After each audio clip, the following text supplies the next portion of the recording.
Pour assurer l'entretien de votre véhicule, vérifiez régulièrement les niveaux de liquide tels que l'huile moteur, le liquide de refroidissement ou de frein.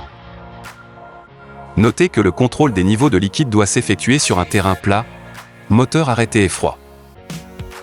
Déverrouillez le capot en tirant sur la commande d'ouverture située en bas à gauche de la planche de bord. Sortez de votre véhicule, soulevez légèrement votre capot et poussez la languette de sécurité. Le capot se décrochette. Soulevez alors votre capot et maintenez-le à l'aide de la béquille. Pour vérifier le niveau d'huile, soulevez cette jauge, essuyez-la avant de la réintroduire dans son logement jusqu'en butée, puis soulevez la jauge de nouveau.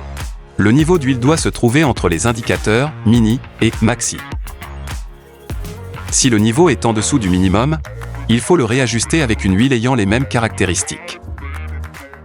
Pour compléter le niveau d'huile, dévissez ce bouchon et remplissez. Le réservoir de liquide de refroidissement se trouve ici. Le niveau de liquide doit se situer entre les indicateurs mini et maxi. Complétez le niveau si nécessaire. Pour assurer à votre moteur une protection anti-gel et anti-corrosion du circuit de refroidissement, utilisez uniquement des produits agréés Dacia. Le niveau de liquide de frein ne doit jamais descendre sous le repère mini.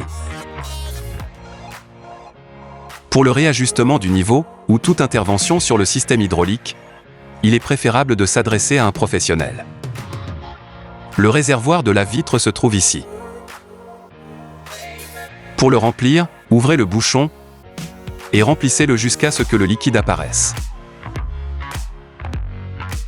Utilisez systématiquement un liquide lave-vitre adapté. Notez que la batterie ne nécessite aucun entretien. Vous ne devez ni l'ouvrir, ni ajouter de liquide. Si vous devez la remplacer, faites appel à un représentant de la marque. Enfin, pour refermer votre capot, replacez la béquille et veillez à bien l'accompagner vers le bas en le tenant par le milieu et lâchez-le à 30 cm environ de la position fermée. Il se verrouille alors automatiquement sous l'effet de son poids.